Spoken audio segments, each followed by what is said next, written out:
Chair recognizes the honourable member for Fox Hill. Mr. Speaker, when we left the House yesterday, I thought about this. Member, my clerk seems to not be sure, but this is your contribution, or yes? I just wanted to know to start the time. I thought maybe you were referring to a point of order. Sorry, you wanted to.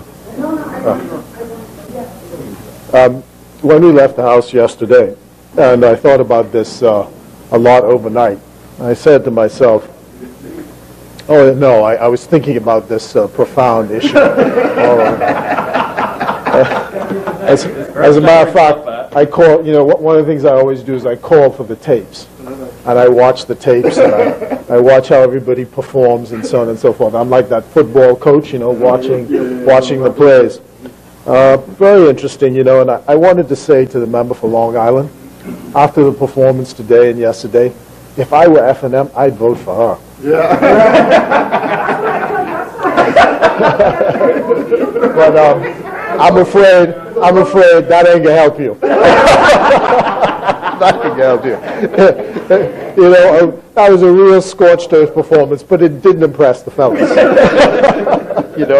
I'm sorry. Yeah, it impressed me. It did. Unfortunately, my vote doesn't count.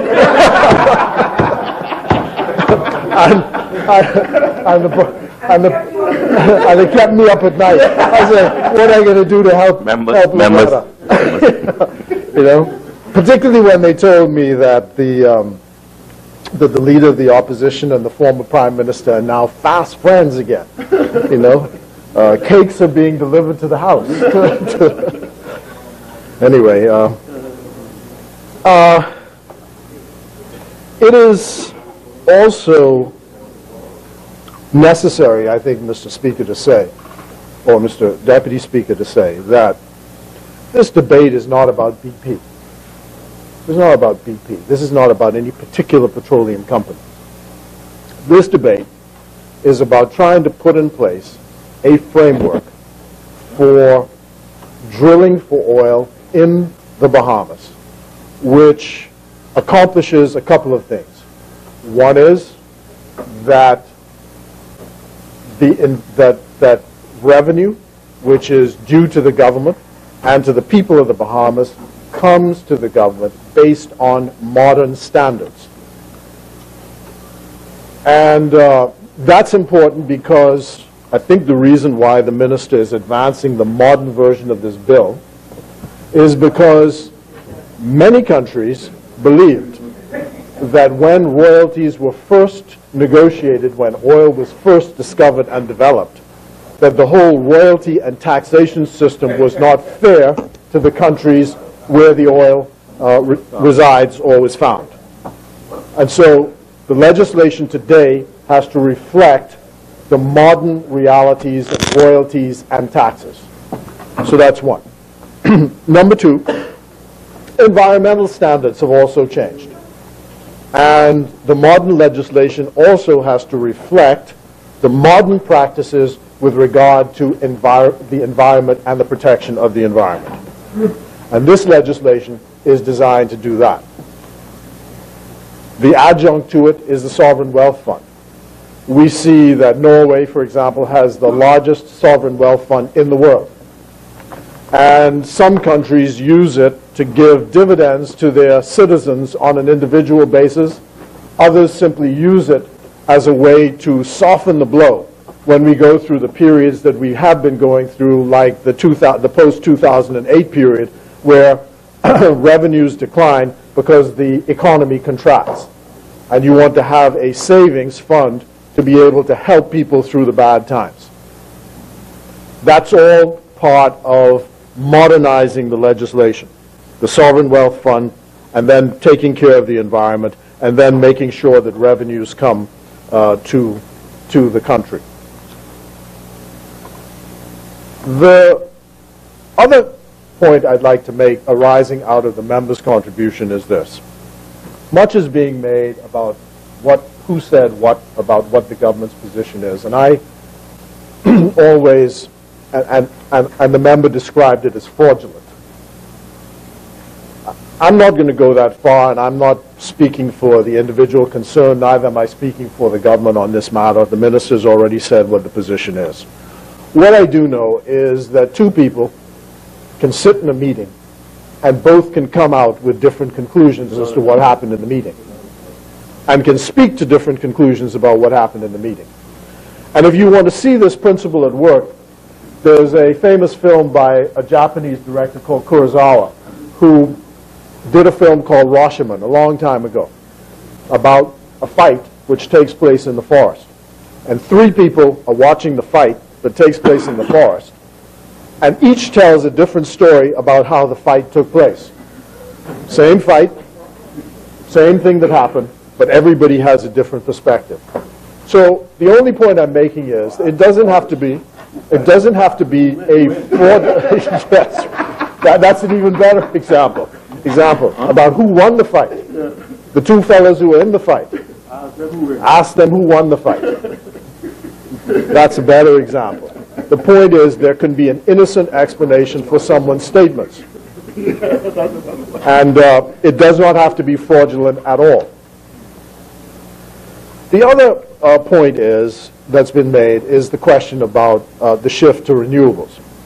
And you know, under the national energy policy, the government has committed itself by the year 2030 to have the energy content in the country, the contribution to energy generation to be 30% renewables.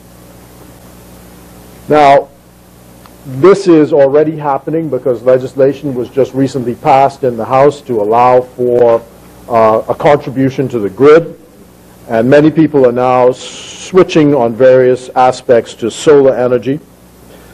But there is nothing, in my view, inconsistent about putting this regime in place for the drilling of oil and the switch to renewables. Because, in fact, money is going to be needed in any event to transition from fossil fuel dependence to green energy. And it's going to be expensive, and it's not going to be quick, and it's not going to be easy. In fact, one of the cleavages at the most recent climate change conference, certainly when the Commonwealth was trying to strike a consensus on what we should say about climate change, India, for example, refused to join any of the statements which would commit to limits on putting carbon into the atmosphere. And they had compelling arguments. They said, look, the developed countries were able to develop their economies using the free atmosphere by pouring carbon into the atmosphere. And now, when India is trying to catch up, you're telling me that I can't use the atmosphere so that I can catch up to where you are. And at the same time, you're refusing to address the compensation issues, the loss and damage issues connected with your use of the atmosphere, which is causing the flood tides, which is causing the rain, which is causing the intense heat and the droughts. And so India refused to join the consensus. And they are going to be going at a mad pace over the next 10 years, digging for coal, which they have plenty of in India, and using it to produce energy in India. That's just the fact of what's going to happen. Yesterday, a report came out that notwithstanding the agreement on climate change, Korea and Japan will, over the next 10 years, be building coal-fired plants. And that, too, will continue to pour carbon into the atmosphere. So it's not inconsistent. What we're saying is, though, that if you have this resource, and that resource is going to give you substantial revenues, then you have to have a regime to govern how you drill for it and how you get the revenues and what you do with those revenues. That's important to do. I was telling one of the members opposite that one of the things I know about money is this. If there are large amounts of money to be made, no matter what, it's like water finding its own level. No matter what you do, no matter how you try to resist it, it's going to find its own level.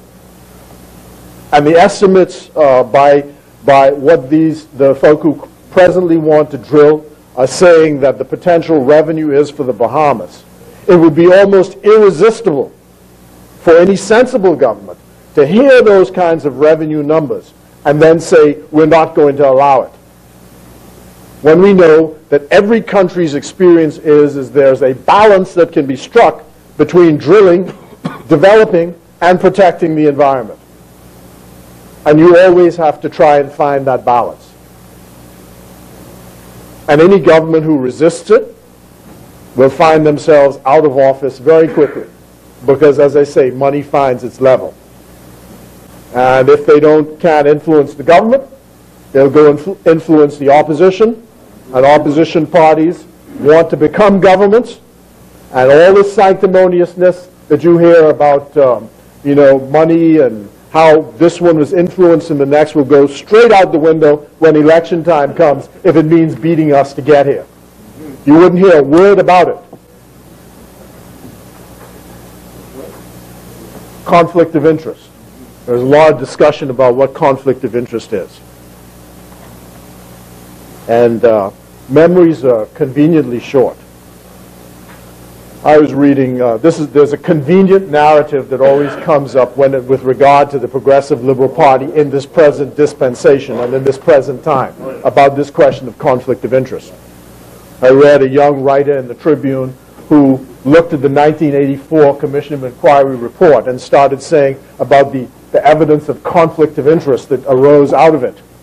And I said, well, I wonder why she started in 1984. There were two commissions of inquiry long before that, one in 67 and one in 68. No, it doesn't fit the narrative. Inconvenient truths. I could go back and tell you about conflict of interest where a man sits as the lawyer for the company and then goes in the cabinet as the lawyer responsible for tourism and gambling and grants a license to the same company that he's the lawyer for. That was conflict of interest. And that happened. That happened. And then conflict of interest. I mean, we have a more recent example where one of their own members was forced by their leader to resign because what was he doing? A contract granted to pave something at the airport? Member for Long Island, you stand on a point of order. Mr. Deputy, I understand what the member for Fox Hill is suggesting. I just asked the question through you, sir. Does it mean that if there was a conflict of interest 40 years ago, that it means it's okay for us to just glaze over any perceived conflict of interest today? Because if it was wrong then, which it is, it's wrong now. Is he conceding that there is a conflict of interest, but because it happened earlier, we should turn our eyes the other way? I just need to know that for clarity. No, I'm not conceding that there was a conflict of interest. Yes. I'm saying I know a conflict of interest when I see one, though. That's all I'm saying.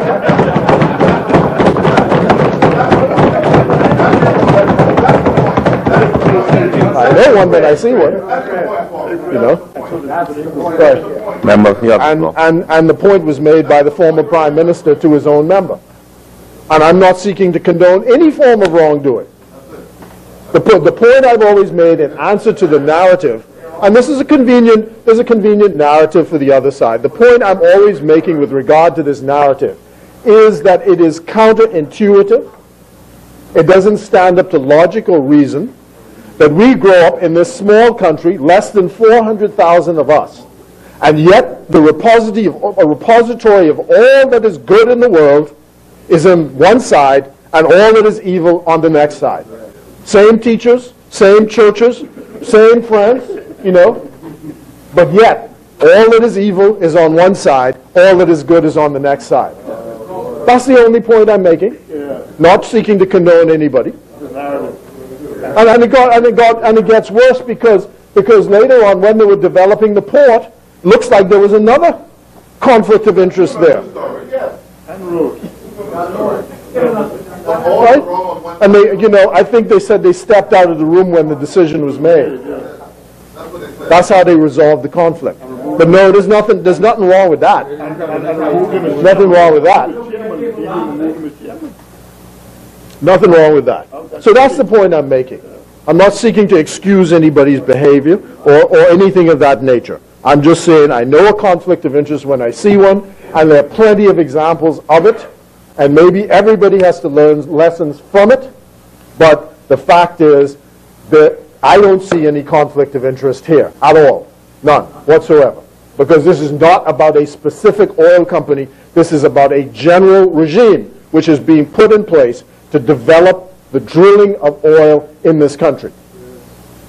And it has to be done. It has to be done. And it's a sensible forward step to make.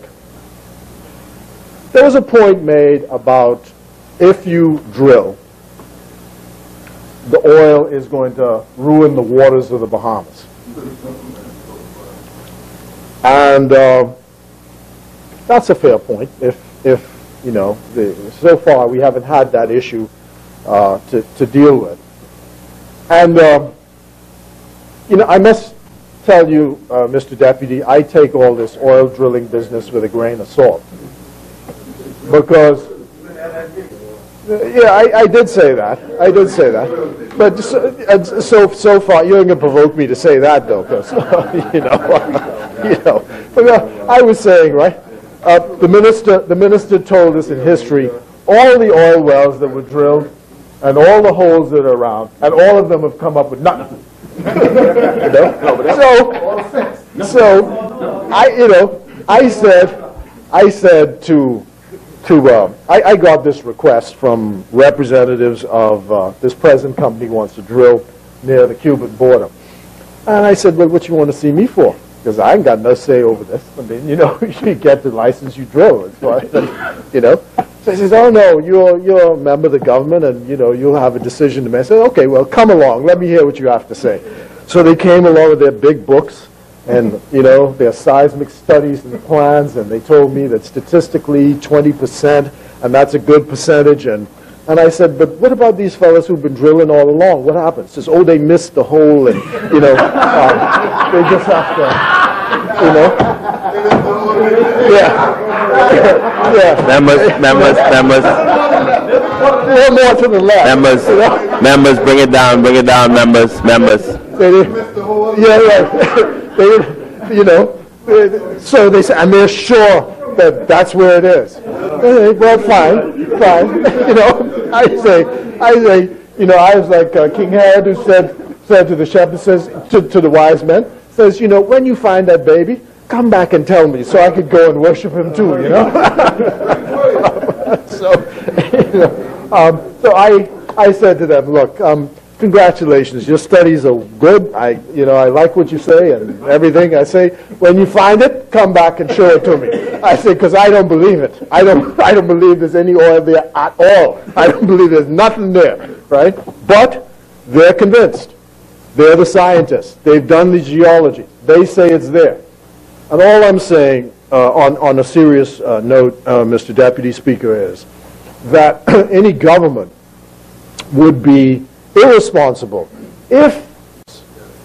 because the country would be seriously underdeveloped and disadvantaged if we don't find some additional capital for our country. That's the point, and so that's what we're trying to put in place. That's the point. And here's some of what they've said. As I said, they have an average success of around 20%. They believe there's at least, and they say for the sector or for the industry, when you're doing exploration, if you get up at 20%, you've got a good possibility of finding actual oil under the ground.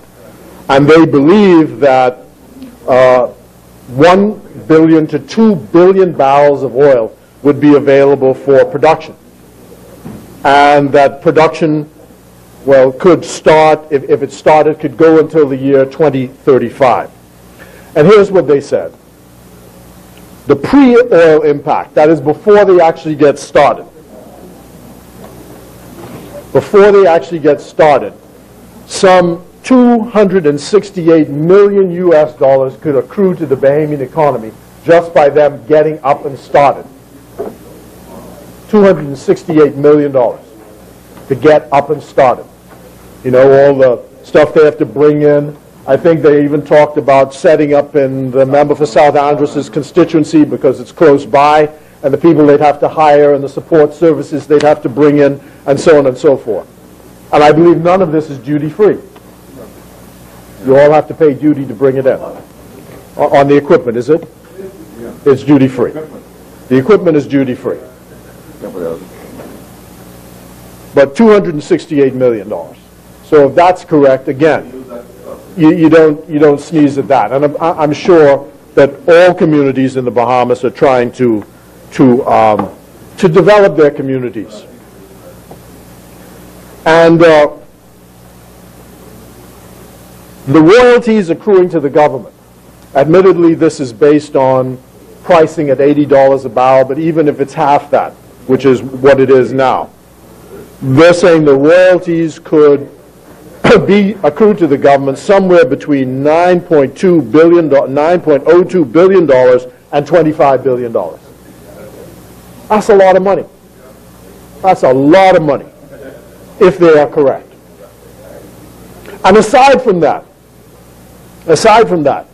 their prediction is that the private sector could benefit anywhere from $1.2 billion to $4.5 billion US dollars. Again, that's not small change. That's not small change. So that's the point I'm saying. That's sitting out there, Mr. Deputy Speaker, as something that could accrue to the Bahamas. And the question is, how do we develop this? I think one member is likely to speak to this, the question of whether we actually drill and instead sell futures. So that people bet on the fact that in the long run, the oil price is going to rise again, because oil is a scarce resource. And what the scientists tell us is, no matter, with the best will in the world, petroleum is still the best energy fuel that you can get, because it is easy to manipulate, to use, to change. It delivers power quickly. You can withdraw power quickly. It's very flexible. So it is perceived that for another 100 years, fossil fuels will still be an important element in the energy mix of every country. It's not going to disappear. It's not going to disappear. So if we've got some, and it can make it cheaper for our people to live here, improve their lives, we would be foolish to ignore it. Yes, we know the risks. But, you know, we take off and go shopping to Miami every day on a jet. The jet could fall out of the sky, because I don't know how it flies yet. I really don't know. I mean, I'm still fascinated by planes. But this big, heavy piece of equipment that goes up in the air, you know, and is jumping up and down. This got risk, but people get on the plane and they do it every day.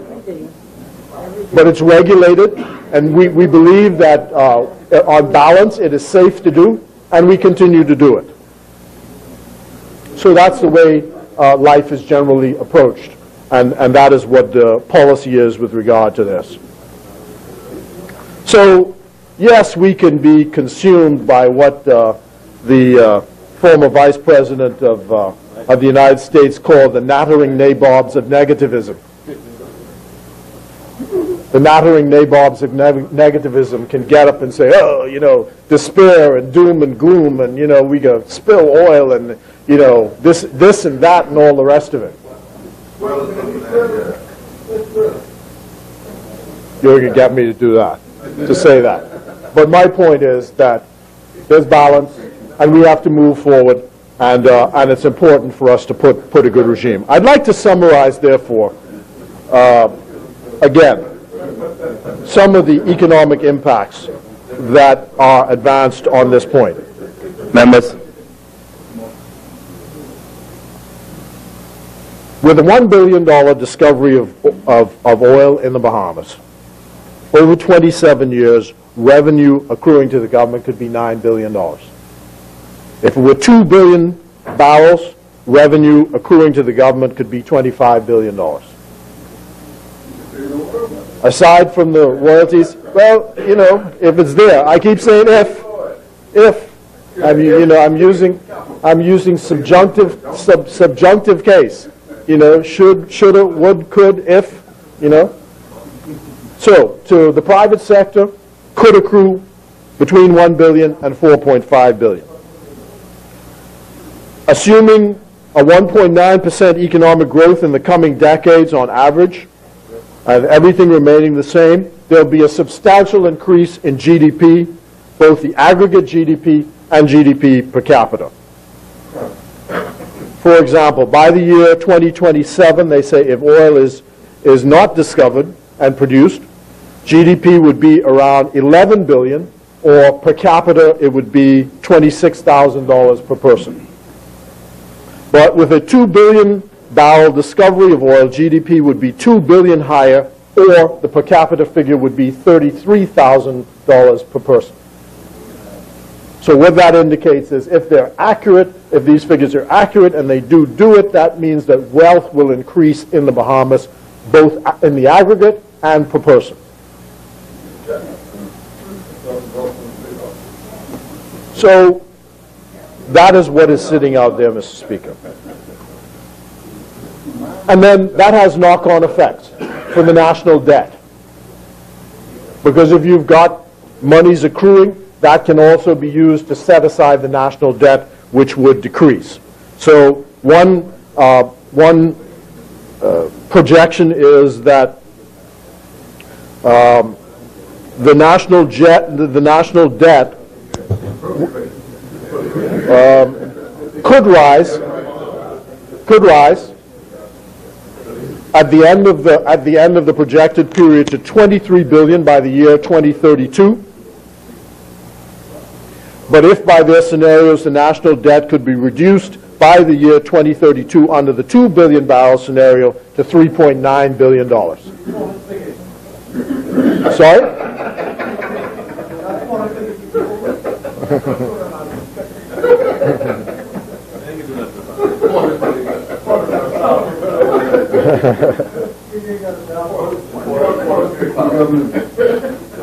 And the employment is likely to be what they're also predicting is significant employment, both in the private sector and connected generally and connected with the industry itself.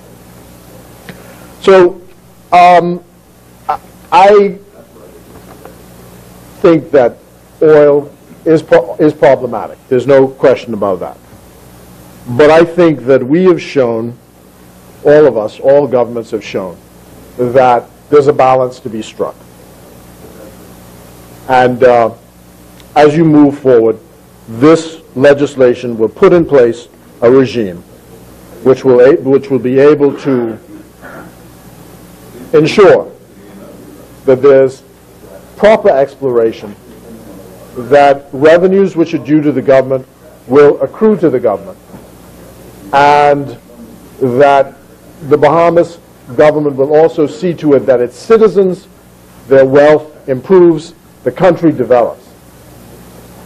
And it would be a crying shame, I say again, if we allow a revenue source which can be properly managed to sit out there and not tap into that resource.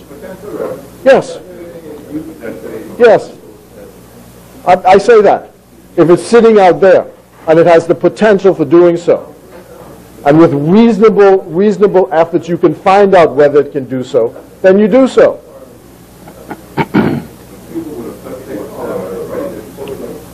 Well, no, I don't think that's going to happen. I think the member for Southern Shores was teasing that possibility because where the oil drilling is likely to take place, at least under these present licenses, is quite close to the border, proximate to the border between Cuba and ourselves, and under the agreement requires this. No, I understand what the agreement says, but what they're teasing out the possibility is under the new technology, you know, the fact is that you can drill down and then you can drill sideways. And people are saying that if we don't take the oil, the Cubans will take. I don't think. I think you were really teasing about that. That's not going to happen. Yeah. Yeah. So, Mr. Deputy Speaker, with those few remarks, you know, I want to say once again, one of my younger colleagues from the Ministry of Foreign Affairs was sitting in the gallery during the presentation on the bill previous to this. And when I began to talk, there was a lot of commentary and nattering going on from the member for Long Island. And so as I walked out, he said to me, "Why does she do that? Why is she making noise while you're talking?" And I said, "Well, you know, that's just how the House of Assembly is." So, you know, or, yeah, maybe she likes me or something. You know? Yes, but I think, you know, as I said, if I were in their group, she'd have my vote. But unfortunately, my vote can't help her. And I wish her luck and God's blessings during this Christmas season. Thank you, sir. Thank you, Honourable Member.